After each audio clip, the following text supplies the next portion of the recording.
The story begins when a girl enters her high school, pondering that since she doesn't belong to a group, she prefers to be alone. However, it's not like she doesn't want to be with anyone special. Suddenly, her classmate named Makiba calls out to her, revealing her name to be Ukami, asking whether she is eating at the cafeteria. She responds with a simple yes and asks him the same question. They both head towards the cafe, choosing to have the fried chicken set. They manage to find an empty table in an otherwise thriving cafeteria when Makiba curiously inquires if she always eats here. Ukami answers that she usually goes to the convenience store. Upon being asked, he tells her that he forgot his lunch today. An uncomfortable silence lingers between them until Makiba breaks it by inquiring if she likes eating by herself. When Ukami affirms, he inquires if it isn't tasteless to eat alone. She responds that not precisely, as the food tastes the same, even if she eats by herself. Makiba, admiring her independence, finds her cool in handling everything on her own. She somberly conveys that being alone is simply easier for her. He once again remarks that she's cool, but she replies, "I am not too sure." Afterward, he decides to go to the counter, craving a cup of tea. Meanwhile, a flustered Ukami, wearing a mischievous grin, savors the thought that dining with Makiba makes everything taste much better. It can be seen that she has a soft corner for the boy, but our clever wolf knows better than to reveal her true emotions. Just then, Makiba returns and inquires if she'd like some tea. He already has one for her, and she graciously accepts the gesture. As they settle into their seats, he comments on how delicious the cafeteria's food is. Meanwhile, Ukami suddenly sprouts a wolf tail, waging it happily while contemplating thoughts about Makiba being kind, and expresses her love for him. The next day, Ukami's friend invites her for a coffee at Starbucks, but she declines, expressing a desire to go home alone. Though her friend feels a sense of rejection, Ukami explains that it's not about being cold but rather valuing her time. A while later, she encounters Makiba at his locker looking for something. He says that he wanted to try the new Starbucks drink, but the poor absent-minded boy wails that he forgot his wallet. Ukami offers to pay for him, mentioning that she wanted the drink too. He thanks her, promising to pay her back. Casually bidding goodbye, she suggests to get her something next time. On her way, she ponders how she prefers spending time with Makiba rather than being all alone. For someone special is Makiba, whom she adores so much that even his forgetfulness seems cute to her. The next day, in the classroom, the teacher announces that he will change the seating arrangement by drawing lots. Ukami's friend dramatically bids farewell to her, wiping her fake tears. Ukami is not very excited about her seats getting changed because to her it's the same seat everywhere. Her devil-may-care attitude impresses her friend. Next, it's her turn to draw the lot. She closes her eyes and secretly prays that the chit has Makiba's number on it. Some days are meant for wishes to come true, and it's her lucky day as both she and Makiba have the same number 32 allotted. They both exchange the usual greetings. The ever-forgetful Makiba has forgotten his textbook, but the much-delighted Ukami is glad to share hers with him. Her wolf tail even pops out, wagging with joy because she's just that thrilled. She's practically wishing for this moment to last forever. The following morning, Ukami, wearing gym clothes, enters her fitness center when a cheery voice from the TV waves through that the day is not all favorable for Capricorns in terms of love, so they must at all costs stay away from that divine emotion. A colleague points out that Ukami's love life is at its worst, but the ever-cool lass shows a carefree attitude and remarks that she doesn't care about her horoscope. Later at school, when Makiba greets her, she greets him back rather coldly because deep down those pangs of horoscope are still stabbing her, and she has decided to avoid him for the rest of her day. She gets startled as the ever-innocent Makiba points out that she has some lint on her hair. She springs up from her chair, stating that it's fine, and leaves for the washroom. She stares at the mirror in dismay, wagging her wolf tail, as she ponders that despite her horoscope, she is still headed in the wrong direction. Yet again, she thinks of her emotions for Makiba, and finally decides to shrug off this crap and act normal. When she returns and asks Makiba if the lint is gone, and he responds affirmatively, she thanks him, and just then he comments that her two mismatched earrings look very cute on her. She expresses her gratitude to him. I'm pretty sure that she is blushing because it is not apparent on her face as it is covered by a face mask. But one can see that on being called cute by her favorite person on earth, she once again develops a wolf tail and wags it delightfully. Later, Ukami is out shopping with her friend, mentions that the store is offering a limited edition candy available only at this location. The Ice Queen shows no interest as usual, causing her friend to be disappointed. However, She has gotten used to Ukumi's sturdy moods. She sarcastically remarks that it must be really exhausting to move against the flow of society. Their conversation ends with Ukumi's short reply. The next morning, as she enters the classroom, she notices the same candy on Makiba's table and is somewhat startled. He explains that these only come out at this time of the year. Curiously, he questions, "Isn't it tempting to buy these?" She responds, "I see." He then confesses that he doesn't know what to call it. She enlightens him, labeling it as a snob effect. He praises her for knowing all these things. He misunderstands that Ukumi has already developed a taste for these candies, so he offers her some, and remarks that it is important to eat food in season. Ukumi tries to tell him that limited edition doesn't mean that. She tries some, and admits that it's delicious. Later, she goes to that supermarket to find the same one that Makiba likes, but to her dismay, the sweet is not sold anymore. The next morning, looking unwell, Ukumi heads somewhere, when her friends invite her to play ping pong, but she declines, stating that she needs to visit the nurse's office. Her innocent friend suspects that the Ice Queen might be avoiding her, but Ukumi denies it. The other friend then questions if she's feeling unwell, but Ukumi clarifies that she simply needs to lie down. Upon entering the infirmary, she's taken aback to discover Makiba already seated there. She is so anxious that her eyes might actually pop out of their sockets. Makiba explains that he got carried away while playing basketball and accidentally stumbled. He informs her that if she's looking for the teacher, she isn't here. Ukumi suddenly notices his bruised hand and asks if it hurts too. Surprisingly, Makiba didn't notice that. She then disinfects his wound and then places a band-aid on it. He thanks her and says that she has been too nice to him. She tells him not to worry about it. After her little first aid operation is done, she decides to head back. He wonders why she was here in the first place. Just as she steps out, the nurse arrives and asks the reason for her visit. Ukumi answers that she was actually feeling sick, but somehow she is feeling much better now. She contemplates the amusing idea that if words possess the magical power of healing, then the simple, "You are nice to me," did the trick for her.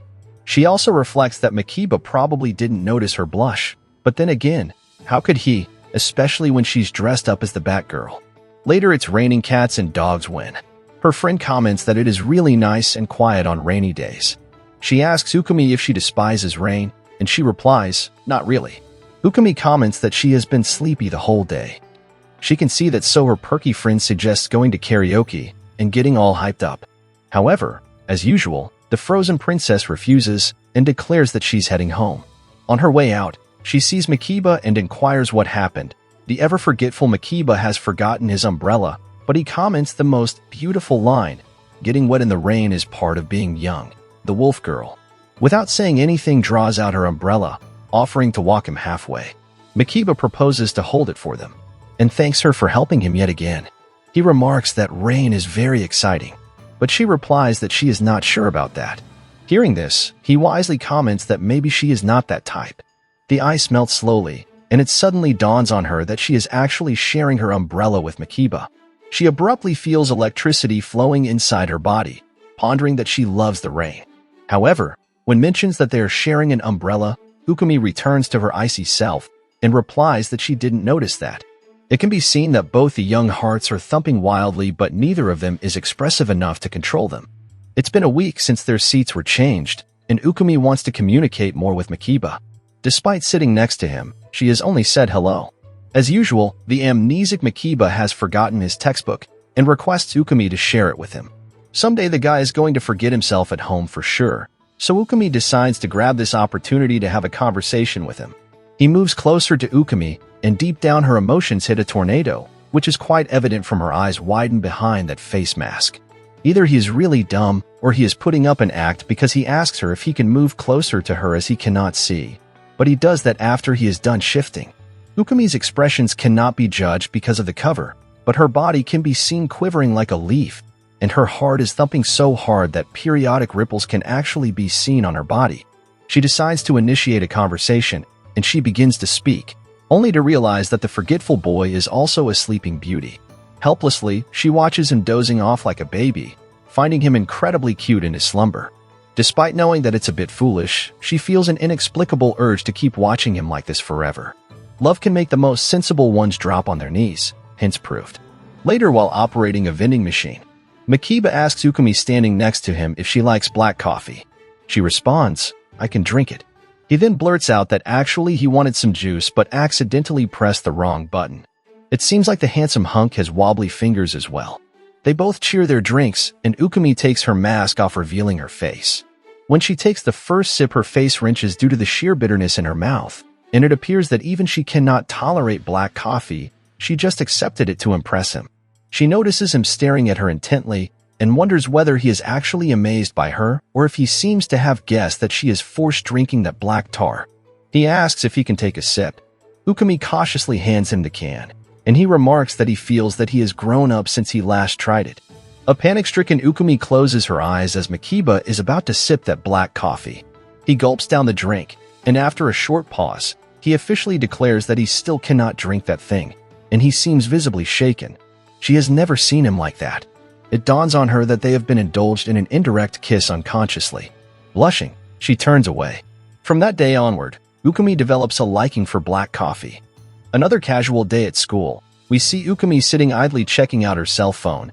Her best friend, whose name is finally revealed to be Sumika, places her hands on her eyes and asks her to guess who. Ukumi lets out a bored expression and guesses correctly. Of course, who else can actually tolerate her airs apart from the sweetest Sumika? She then invites her to have dinner with her, but Ukumi refuses, saying that she has already eaten. This makes me wonder how Sumika is putting up with the Ice Queen emitting freezing airs as always. Sumika then asks her what she is listening to, and she replies that she has been listening to some band named No Matter.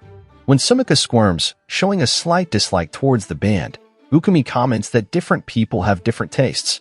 Her friend suggests that they must exchange each other's favorite band songs. Ukumi declines, saying that she usually doesn't listen to songs recommended by others. The good-natured Sumika agrees, and then Ukumi explains that it's because finding something on your own has its own charm and getting recommendations is boring. She agrees, and then leaves. Ukumi suddenly spots Makiba dancing to his tunes, all excited. He dances towards Ukumi and sits beside her. She comments that his moves were pretty energetic. She can feel his intense stares at her, and she looks at him greatly puzzled. He expresses embarrassingly that he forgot that he was at school. But somehow when he listens to his favorite song, he cannot help but dance to its tune. He then recommends a song to Ukumi and requests her to listen to the song if she doesn't mind. She readily agrees and grabs the opportunity. Makiba plucks out the earpiece from his ear, cleans it thoroughly, and gives it to her. She immediately takes it and places it inside her ear. She suddenly has a realization that they just shared headphones like a couple, and that makes her feel a little embarrassed with traces of happiness. The waves of Makiba's favorite song hit her eardrums, and she wonders why he feels so energetic, even though the song is actually a ballad.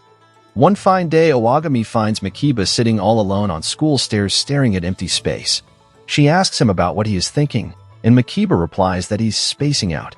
He is actually basking in the sun, as that day's sun and wind are very nice. He then invites Ukumi to join him.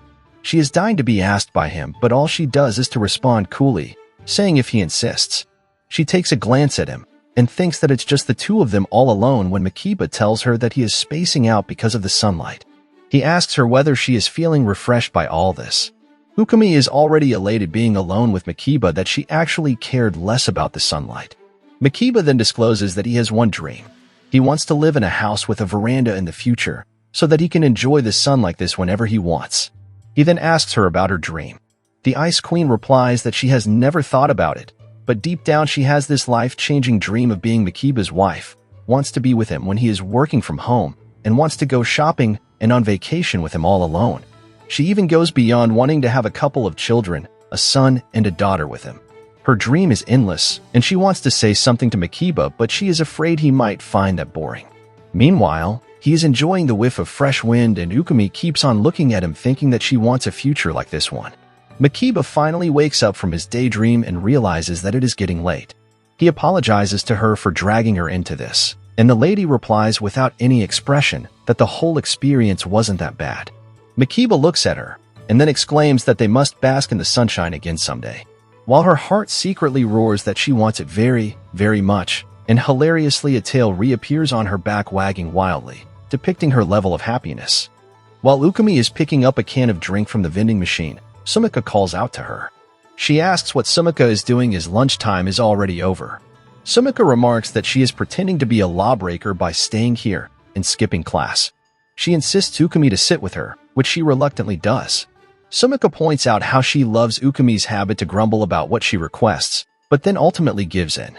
To her surprise, Sumika hugs her dearly and tells her that there are times when one just gets tired of it all.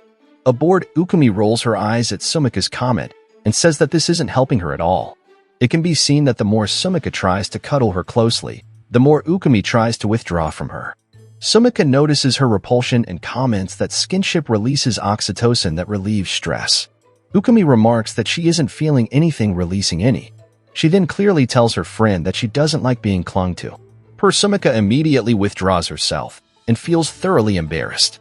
Ukumi tries to neutralize the situation, saying that if this gets Sumika to the class, then she is fine with all that clinging. After a pause, Sumika asks her out, but she immediately refuses. It is then Makiba passes by with his friend Mamori and asks them what they are up to.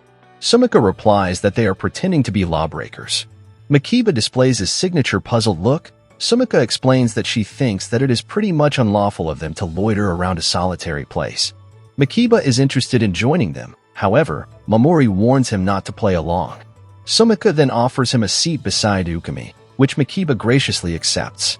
He perches beside Ukumi in such a way that there is zero space between them.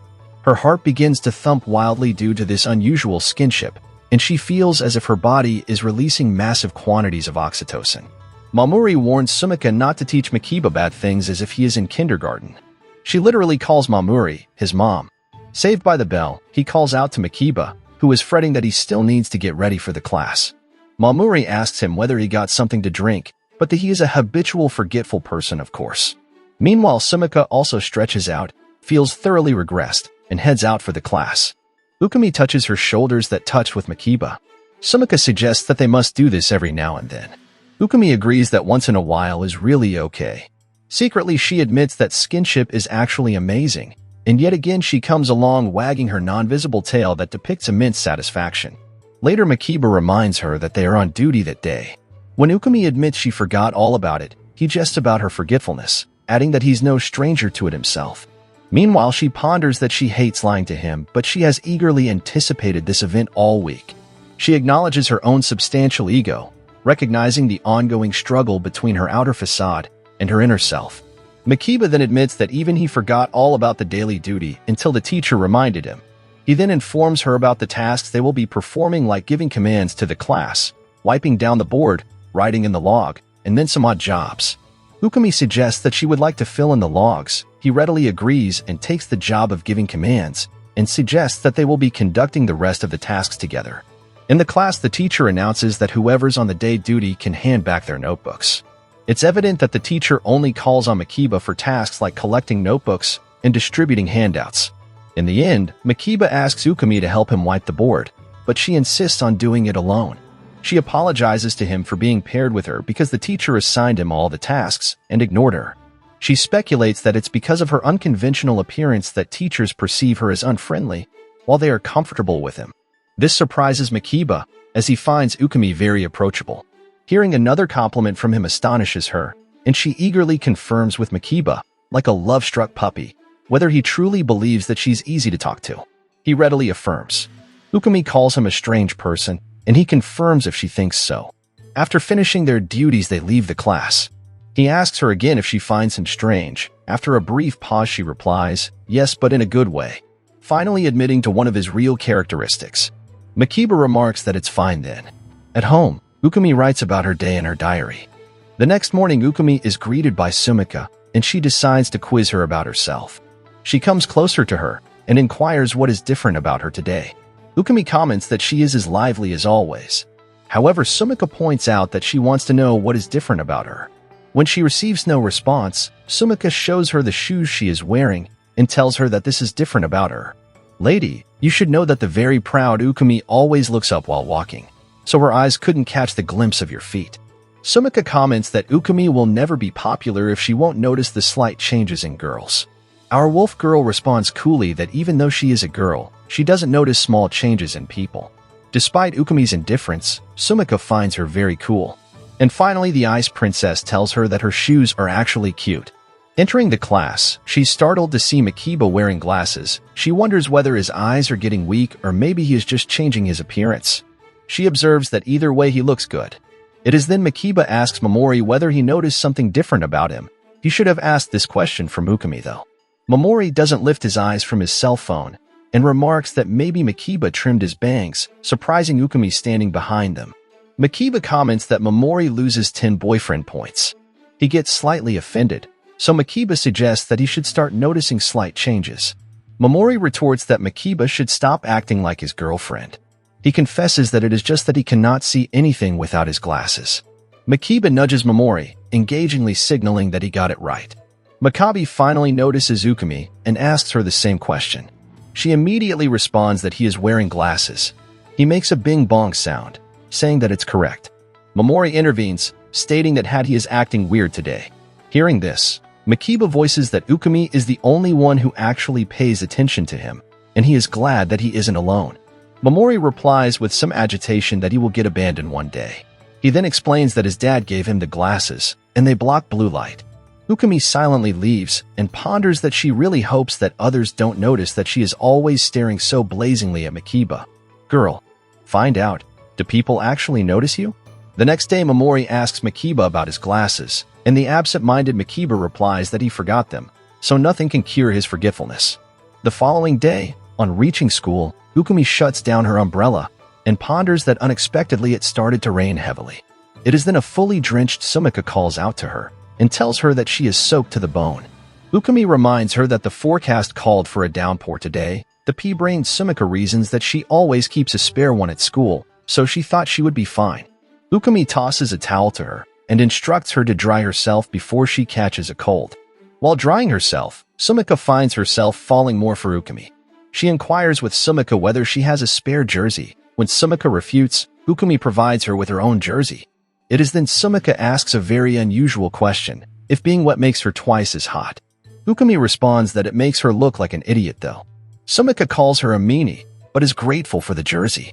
Ukumi overhears Momori's anxious voice, inquiring Makiba if he's alright. The unfortunate boy has forgotten his umbrella again, and Ukumi regrets lending her only jersey to Sumika because Makiba is fully drenched as well. Before she can take any action, Momori offers Makiba his own spare jersey and a towel. To Ukumi's astonishment, Makiba thanks Momori and calls him a stud. Momori also offers him a can of fully packed hot tea. In response, his friend hilariously comments that Momori's status has gone up from being a stud to a mother. He thanks him again and refers to him as Mama Mori, causing him to be embarrassed. Makiba asks the same unusual question from Momori whether being wet makes him look more appealing. Momori rolls his eyes and orders him to change quickly. Little does he know that he's been keenly observed by two eyes behind that black mask. Upon inquiring, he cannot believe his ears when Ukumi pays him a compliment that she thinks he is quite appealing. A very emotional Makiba knew that she will get it. When he is gone, she secretly thinks that Makiba looked super hot, thanks to that heavy downpour. He repeats Ukumi's comment in front of Momori, and he responds casually that she is just being nice to him. There's a cooking practice, and Ukumi has been placed in Makiba's team.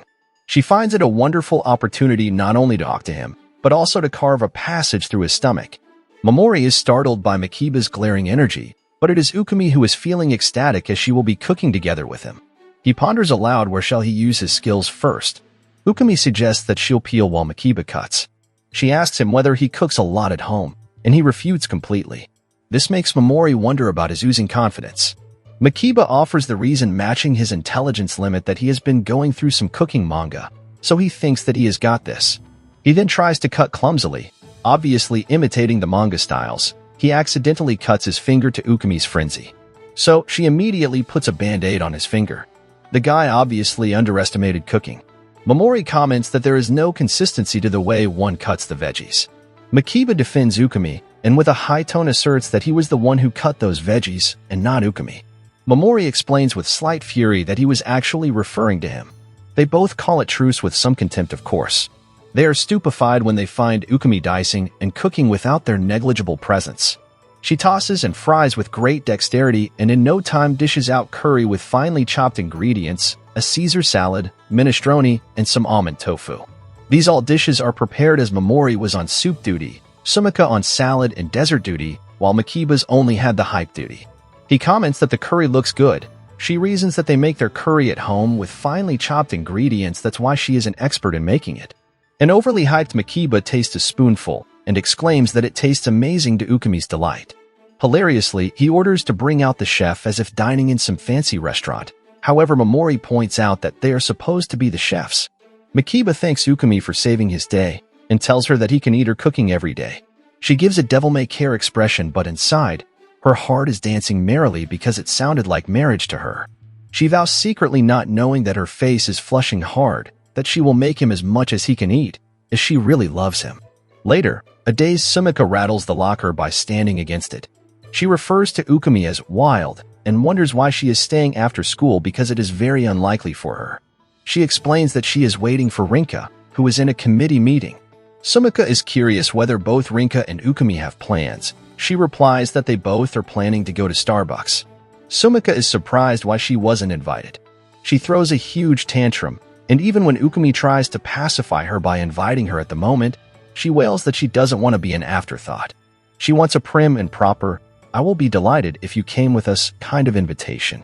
However, Ukami is not someone who can actually put up with someone's tantrums or airs, so she wishes Sumika a safe journey home.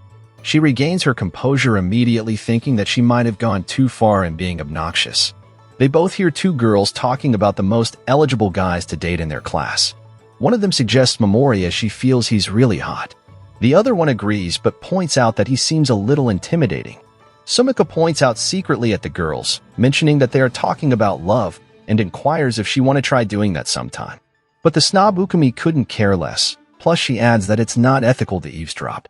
Her attitude mesmerizes Sumika, but Ukami says that it is normal behavior. Suddenly, one of the busy bees refers to Makiba, and immediately our glacial empress's ear perks up to twice its size to catch the desired sound waves. The busy bee keeps on complimenting Makiba that he is tall and easy to talk to. Also, he seems like a very nice guy. Ukami's heart catches fire when she learns that even other girls in class are also into Makiba. But then the blazing fire is cooled when one of the girls begins to say that she cannot imagine anyone falling in love with Makiba, as he seems like a kid. Another one chips in that he has this annoying habit of spacing out a lot, plus is very much absent-minded, so in that case he is not reliable at all. A new kind of lava boils inside Ukami, but then there is a loud bang of a locker being slammed, and a furious Makiba yells at the girls for saying mean things about him. The busybodies get baffled at Makiba's sight as they were not aware of his presence at the premises. But they don't stop, and keep on buzzing that one can never know what's going on in Makiba's mind, and also they have never seen him smile despite being full of energy. He reprimands them for being inconsiderate, and the girls, feeling some remorse, decide to flee. In no time, Rinka comes out from the same room from where Makiba appeared earlier. A wave of suspicion crosses Ukami's heart. Poor Makiba is really hurt by those unkind words, so Rinka invites him to their trip to Starbucks. Sumika is all excited, but it can be seen that Rinka is not very pleased with the idea of Sumika joining them. Makiba agrees to join, and then Ukami blurts out nervously to him that he is very charming. Makiba graciously thanks her as this will greatly help him boost his morale. However, Ukami is secretly lauding herself for revealing a fraction of her emotions to Makiba. We see that Fuyuko is heading to eat lunch outside as it's nice out. Sumika wants to join her as well. Ukami refutes, saying that she wants to eat all alone. Sumika calls her a meanie, and then asks Rinka whether she also wants to eat lunch with her too. Rinka affirms. Ukami readily invites them, which makes Sumika remark that she is only mean to her. She then comments that it has gotten warm outside. Whenever one thinks about spring, it's all bugs and pollen grains. Ukami comments that there are plenty of other things as well. Suddenly, a butterfly flutters by and lands on Rinka's head. It can be seen that a terrified Ukami moves back as a reflex action, and Sumika guesses that she is really bad with bugs. She tries to regain her composure, as an ice maiden must never melt at any cost, and says that bugs never interest her. She adds that it's for both their sakes that she tries not to get involved with bugs and humans more than necessary, right as if the bugs would care. Sumika brings her back to the ground by insisting that she is actually bad with them all. Sumika leaves to buy some juice, and asks Ukami grab a spot for them. In solace, she reminisces about those moments she spent with Makiba while basking in the sunshine, and wishes that those moments would come again. Suddenly, an unfortunate butterfly comes fluttering by, and lands on the disputed territory of Ukami's head. She tries to keep her calm and tries not to move. It is as if she is completely frozen to her seat. Suddenly, Makiba comes along and spots the butterfly on her head. He tells her that he is going to be touching her head for a second, and then boom, the butterfly takes off instantly. He also realizes that she is really bad with bugs, and poor girl is embarrassed to the core. He comments that he might have gotten to witness something unexpected, and that sinks Owagami further into the ground. After he leaves, she touches the spot on her head where he has touched her earlier, and the wolf girl begins to tremble with mixed emotions of embarrassment and ecstasy. Later, her friends return, and Sumika asks Ukami whether she is interested in someone. Shei's surprised why Sumika asked that question out of the blue. She reasons that she has just realized that Ukami and she have never talked about love. When Ukami shows no interest in the conversation, Sumika includes Rinka as well in this discussion. They ask her about her first experience of falling into love, and while Ukami cannot think of anything significant, she wanted to marry her dad, but Sumika reveals that it doesn't count. Ukami explains that in grade school she used to hate boys for being loud and obnoxious, and in middle school, she was so shy that she had problems talking to girls, let alone boys. So when Rinka and Sumika give her such pitiful looks, Ukami is puzzled, but then her friends embrace her, assuring her that now she has them. Sumika comments that Owagami's love is yet to come.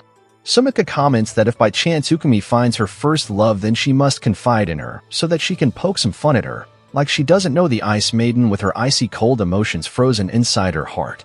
Rinka remarks that Ukami is not popular with the guys, so she must do something about that. She retorts icily that it's not that she is going to die for not having a boyfriend. Suddenly it dawns on Sumika that lately she has been pretty chummy with Makiba. Sumika suspects that she might be secretly going out with him.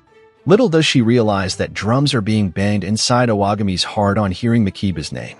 After a short meaningful pause, Ukami refutes her allegations and says that she is not going out with him. Quite unexpectedly, Makiba appears, insisting to the girls that it's his seat beside Ukami, and just then Sumika comments that think of the devil and Makiba is here. Rinka asks him whether he wants to talk about love with them.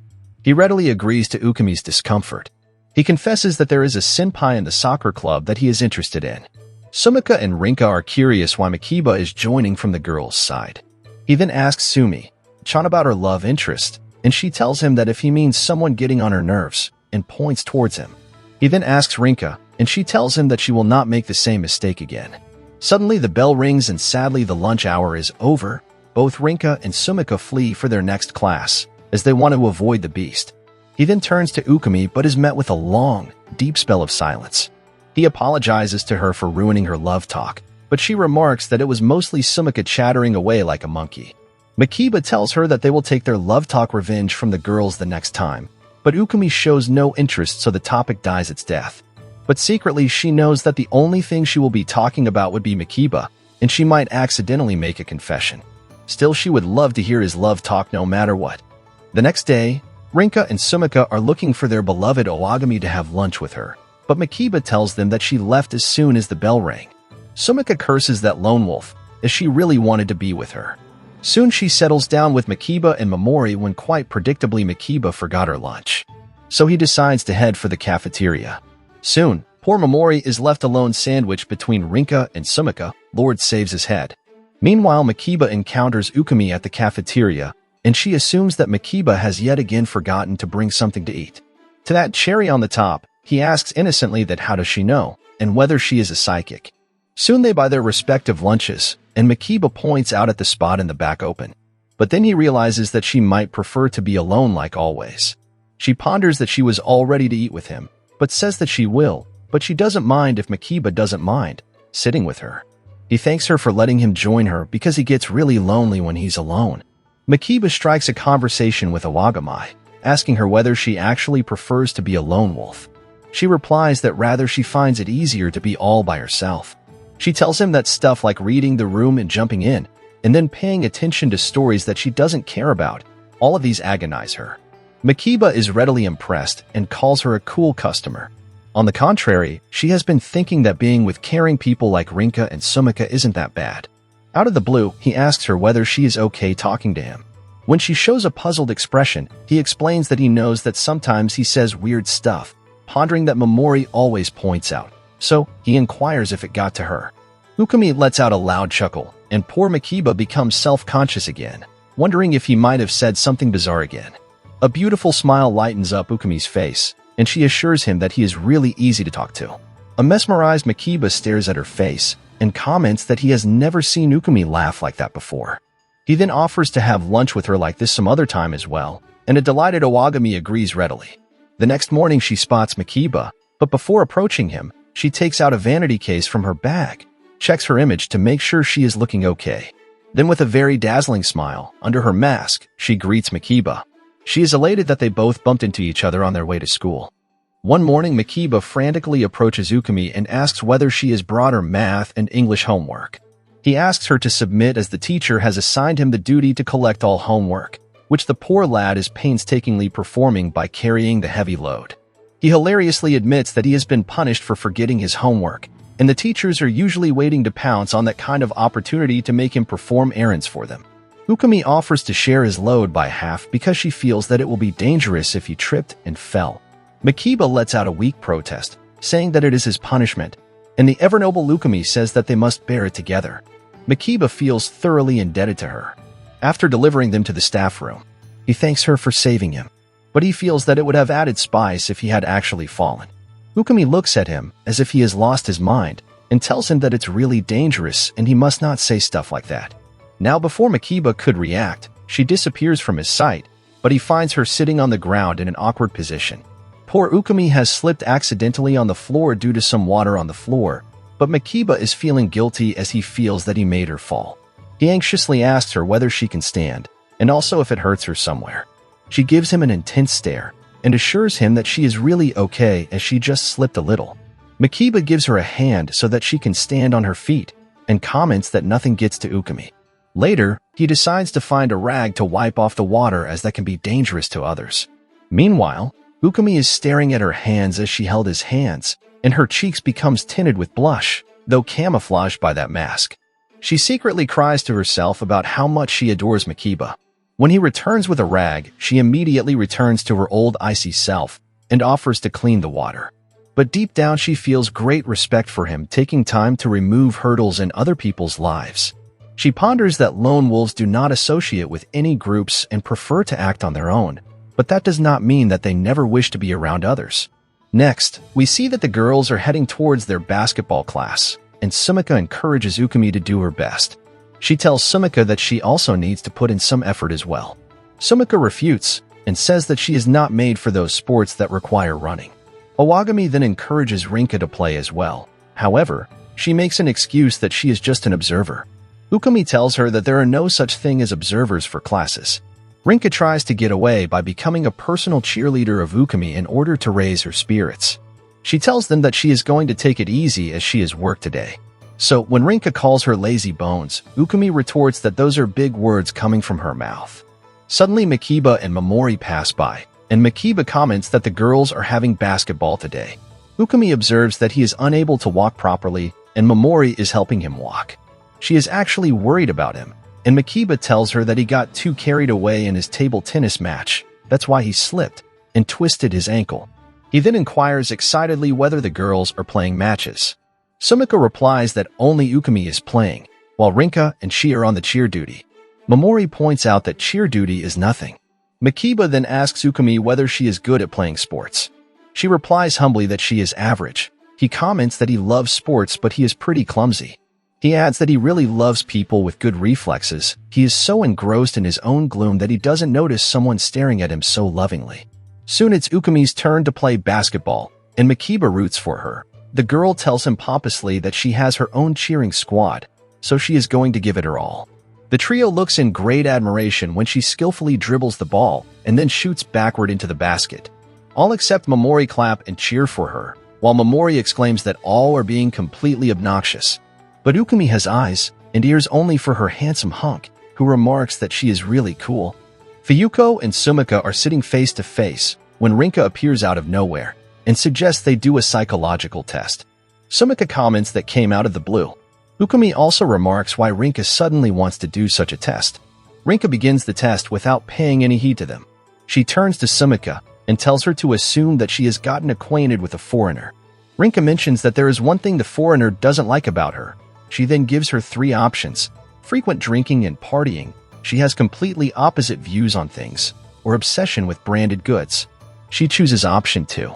Rinka then turns to Owagami, but she is not interested, so she makes a pass. Rinka then points out to Ukami that this test also determines one's sociability, and if she doesn't answer, this means that she has zero sociability. Sumika then inquires about the answers to the test, and Rinka tells her that 1. You wear your heart on your sleeve and like to mingle. 2. You're the type to open your heart once you get to someone. 3. You are the type to never open to others. While they are chatting, Makiba comes along and tells Rinka that she is sitting on his seat like always. She coolly tells him that school property belongs to everyone. He immediately apologizes for being arrogant. Sumika invites him to join the psychological test they are taking. He immediately agrees, however Momori takes a pass. Rinka comments that Momori is one of those types. He gets furious, but then Makiba tries to calm him down. Rinka then gets to the next question. A ferry blows its whistle as it leaves the port. How many blasts does it make? And how long do they last? Sumika answers that since she doesn't want to create disturbance, only a tiny toot will do. Meanwhile, Makiba gives a very ridiculous answer that actually goes above everyone's head. He then asks Ukami to answer the question, and Sumika remarks sarcastically that now Owagami will definitely answer. She wonders whether being called unsociable actually gets to her. Owagami lets out a big no, and ponders secretly that she is playing only for Makiba. Rinka elaborates that this test correlates to how deeply and often one wants to kiss. The trio lets out its respective emotions because previously it was Makiba who said that the fairy must toot as many times and must blast loudly. Rinka even calls him a pervert, but Makiba protests that he is innocent and he didn't do anything. Ukami breaks into cold sweats when a part of Makiba's personality is revealed to her. Poor Makiba hides his face, thinking that now nobody is going to marry him, and it is then Momori tells him sarcastically that everything's good. Later, Makiba informs Momori that from now onwards he'll be the cool guy. Momori is puzzled by his notion. He's hit by a sudden realization that he is in high school and all, so it's high time he must change into a cool guy. Momori makes a historical statement that cool guys don't need to change themselves. Momori lets him down, saying that it was over before it began for Makiba. He gets fired up and asks Momori that if he's holding a grudge against him, then he must spit it, and soon both begin to rattle and argue. Their heated argument is overheard by Ukami, who greets them. Makiba asks her whether he should become a cool guy. She tries to rephrase his words that maybe he wants to settle down. Momori chips in that it's quite impossible for him to settle down. Makiba thinks that Momori is way too negative, and he asks him to suggest some ways to become cooler. Hilariously, Momori rips off a piece of tape and places it on Makiba's mouth. Ukami thinks that Mamuri came with a physical solution. It can be seen that even with the tape on, the garrulous guy cannot stop muffling and mumbling. Makiba doesn't have any reason to become cool. He seems completely clueless about what he actually wants in his life. Ukami pauses for an instant and then explains to him that there is no reason he must force himself. She thinks that he's fine the way he is. He thanks Ukami for bringing him into senses. Even Momori is forced to admit the sensibility of Ukami. However, deep down our lone wolf is thinking that any variety of Makiba is acceptable to her. The next morning, Sumika informs Owagami that a guy from the class next door wants her line. She refuses flatly as she doesn't want to get a text from a stranger. Sumika encourages her to mingle with that admirer, but Ukami is adamant that she wants to keep her info as private as possible. Sumika is thoroughly impressed. Meanwhile, an exuberant Makiba informs Momori that he got a brand new smartphone. As usual, he isn't interested and just says, "How nice." That makes one wonder why they are even friends. Makiba is insulted and he asks Momori to pay more attention to him. Momori tells him not to act like his girlfriend. Turned down by him, Makiba turns to Owagami and shows her his new phone. She pays a compliment, "How nice," and Makiba advises Momori to be more like her. However, a smart aleck Momori retorts that they both gave the same answer with the same tone of voice. Makiba is not surprised that he wasn't able to detect the difference. A forever idle, Makiba asks both Ukami and Mamuri to repeat the phrase in their respective tones. They both comply and Makiba insists that there is a vast difference in the way both said it. He then warns Mamuri if that's how he is going to be, then he will look for someone else. Momori couldn't care less, glances at Ukami, and hopes that he finds someone else soon. Akami's heart skips a beat, while Momori tells her that she must point out to Makiba when he's being obnoxious. She responds that she doesn't mind. Suddenly, Makiba remembers something and asks Owagami to exchange line with him. Momori can feel her uneasiness and asks Makiba to stop bothering her. She surprises them by handing over her phone to Makiba so that he can note down her line number. After the school ends, she walks towards a solitary place, and then becomes all flustered and excited because she changed information with him. She dances like a little girl, and wonders whether it would be okay to text him. In class, Makiba is trying to take a photograph of Momori, using his new cell phone. However, Momori comments that Makiba doesn't have his permission to capture his likeness. Makiba reasons that he is taking his picture because he just bought a new cell phone, and he didn't have anything saved in it. That's why he is feeling lonely. It can be seen that he has tried to capture Momori by all angles, but every time, the back of his head is captured. Momori advises him to take permission before taking anyone's photograph. Soon, he spots Owagami and hesitantly asks her whether he can photograph her. He reasons that he wants her to be a part of his memory. She is conquered by all means and permits him to photograph her. He saves her picture and shows it to Momori, who remarks that Makiba has a sheer talent to master the art of getting a picture completely blurred. The pea-brain Makiba thinks that he being is lauding, so he literally appreciates him. Momori retorts that he was using sarcasm. Makiba then poses beside Owagami and asks Momori to photograph them to her hysteria. Soon Rinka and Sumika also join them for the photograph. Sumika's excuse to join is that something fun was going on, so he joined.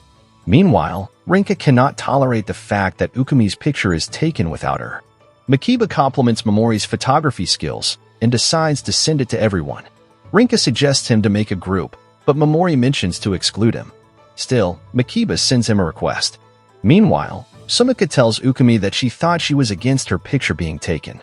However, the woman with jumbled-up emotions declares that she will not make a fuss about a picture. The girls decide to take one together. Back at home, Ukumi keeps on glancing at the photos she clicked with Makiba that day and gets emotionally charged up every time as her wolf tail wags excitedly.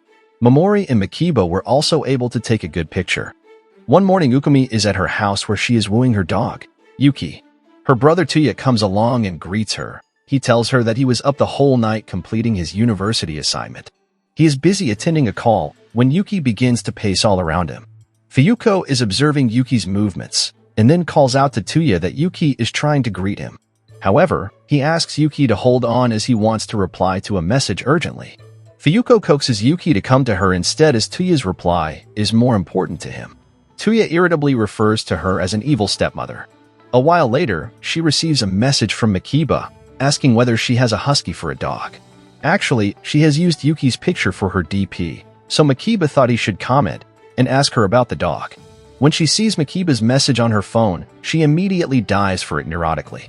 He says that he bought a toy for his Pomeranian, and it turns out that it is meant to be for large dogs, so he thought Husky might like it. Pangs of jealousy sweep over her because her most adored Yuki is getting a gift from her beloved Makiba. Now, the Husky is trying to poke her, but Fuyuko's fully engrossed in Makiba's conversation. Tuya tries to point out to her that Yuki wants her attention, however. This time she tells Yuki to wait for a second as her message is very important. It is then Tuya decides to avenge her for previously letting him down in front of Yuki, and calls out to his dog that Fuyuko's messages are more important to her than Yuki. A while later, she pets and coddles Yuki, telling him that Makiba is giving him a toy. She seems more excited as her tail wags faster than her dog, and her flushed face is the evidence for that. We see Ukumi walking Yuki down a road when she hears a faint bark. A cute little Pomeranian appears in front of them, panting heavily. She notices that the dog is wearing a leash, so she wonders where its owner might be. The Pomeranian begins to wag its tail excitedly on her sight. Ukumi closely examines the dog and finds it familiar. Suddenly someone calls out the Pomeranian's name, Watami, meaning cotton candy. Soon a ragged and tattered Makabe appears asking Watami to stop dragging him through the bushes. Hilariously, when Yuki sees Makiba in such a state, she hides behind Ukumi in fright. Ukumi was not expecting to meet him on weekends. Makiba asks whether she always walks her dog on weekends. She affirms that she walks her down every weekend, while her parents walk him throughout the weekdays. Makiba suggests they take walks together on the weekends. Without thinking, she agrees, but then something strikes her that just now, they effortlessly made plans to hang out on the weekends.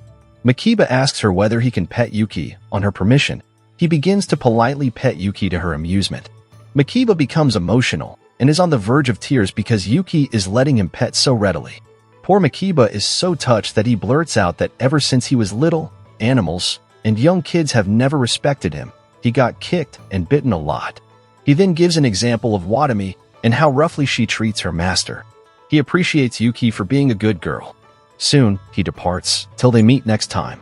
Instantly, Ukami hugs and pets Yuki as because of her. Now she can meet Makiba on weekends as well. One can notice an almost amused expression on Yuki's face. Ukami regrets that she should have worn something cuter if she knew, and not just jeans and shirt. At the end of school, Makiba meets Ukami in the locker room. Both are heading home. He offers to walk her home as their paths are similar. She replies with an expressionless face that she doesn't mind. However, her heart is rejoicing on that offer. During their walk, Makiba tells her how his teacher called him a chicken, meaning bird-brained, just because he forgot his homework again. But then he replied to the teacher that he was not a chicken coward at all. Ukami is secretly amused because Makiba has tried to respond to the teacher with an American-style joke. Unexpectedly, he begins to stare at her, and then inquires if she ever burst out laughing. She refutes immediately, saying she has never done that. He confesses that he has always found her so cool and her facial expression never really changes. How is that possible when the face is always behind that mask? Makiba adds that despite the way he looks, he is always very expressive. Ukami tries to test him, and she calls out 3 of the various moods like being happy, mad, or sad, and asks Makiba to display expressions accordingly. Somehow the same dumb expression is displayed on his face for each of the moods, and he thinks that he is doing amazingly. Ukami tries very hard to stifle her laugh, and thinks that Makiba looks so cute with all those tiny changes. So when he turns to her, she immediately reverts to her stoic self without any traces of her previous expression. He doubts that Ukami was smiling before. She strongly refutes but is unable to meet his eyes. He stares at her intently as if trying to read her face, but Ukami covers her face and tells him that it's really humiliating for her when he tries to stare at her like that. He mocks if that counts as some kind of harassment. Ukami tells him off factly that this is for her to decide, but secretly her heart is dancing in joy as her invisible tail emerges again and begins to wag wildly. No matter what, she always feels at peace when Makiba is around her, and she knows that they are moving on at a slower pace, but still, she wants to get closer to him. Quite oblivious to her surroundings, she fails to notice that people are talking about Makiba and her, being always spotted together. The busybodies are gossiping about whether they both are going out. The next morning, Makiba's classmates call out to him. He greets them in a Western style that's quite out of the blue for them. One of his classmates, Tanaka, mentions that he happened to see him the previous day, and he wonders whether he and Ukami. Makiba chooses not to answer and turns away. Ukami notices him and guesses that he is in a good mood. Suddenly, a couple of girls surround her and ask for her time. One of them directly asks her whether she is going out with Makiba, as they both saw them the previous day going home together. They thought maybe she was testing some waters or something. Ukami surmises with a sigh that the rumors have begun to prevail all around the school. She clarifies their position and refutes that Makiba and she are not going out, to the girls' disappointment. She explains that the previous day, they happened to bump into each other while heading home. The girls are certain that they noticed some kind of chemistry between the two, but then they apologize to Ukami for bringing up something weird, and they leave still having doubts in their minds. Finding solace, Ukami's heart begins to pound heavily in her chest, and her eyes widen ready to pop out. The girls actually caught her off guard, and she really hopes that she was not panicking. Suddenly, Makiba enters the classroom, but when he glances at her, he turns away immediately without greeting her, to her surprise. She can feel that something is off, or maybe she is thinking too hard. Here I am, know it's been a while. I was in denial.